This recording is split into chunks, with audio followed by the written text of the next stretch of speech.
I'm Mike Schmid, owner of SOS Well Services. I grew up here in western Wyoming in a small town called Daniel.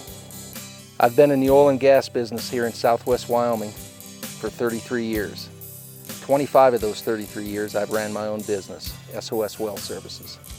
With all my years spent in the oil and gas business here in western Wyoming, I truly believe oil and gas workers are protectors of our wildlife here.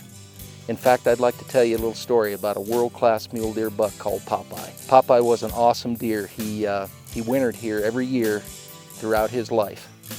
The buck would show up here every fall, late fall on the winter range, spend the winter here, and leave in the spring. Every year, mule deer hunters by the droves would hunt for that buck. Popeye earned his name by the sheer size of his antlers. He was called Popeye because when you seen him, your eyes would literally pop out of your head. He was a magnificent animal. Every fall after the hunting season was completed and all of the mule deer hunters done their best to take Popeye, he would show up here on the winter range and do his breeding process and pass on his world-class genetics.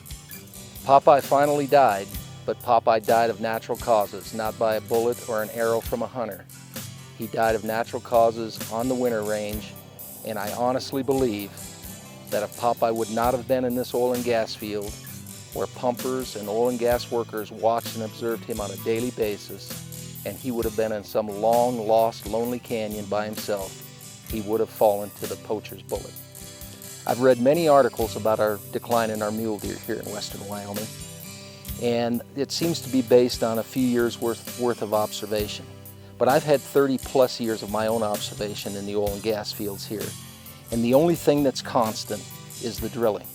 We've been drilling this area for 50 years. The mule deer have been strong for 40 of those 50 years. What's changed, the thing that's not constant, is the condition of our winter range. And I believe that's because of our 10 to 12, 15-year drought that we're experiencing right now. Through all of this uptick in drilling in western Wyoming, we've increased our drilling, we've found new fields that are being developed. We are still photographing and harvesting trophy class mule deer every year. After 37 years of hunting big game here in western Wyoming, from pronghorns to mule deer to bighorn sheep to Shiras moose, I can honestly say that I have not lost one hunting opportunity because of oil and gas development. As an avid hunter, fisherman, outdoorsman, and conservationist, and lover of wildlife, I pose you with one question.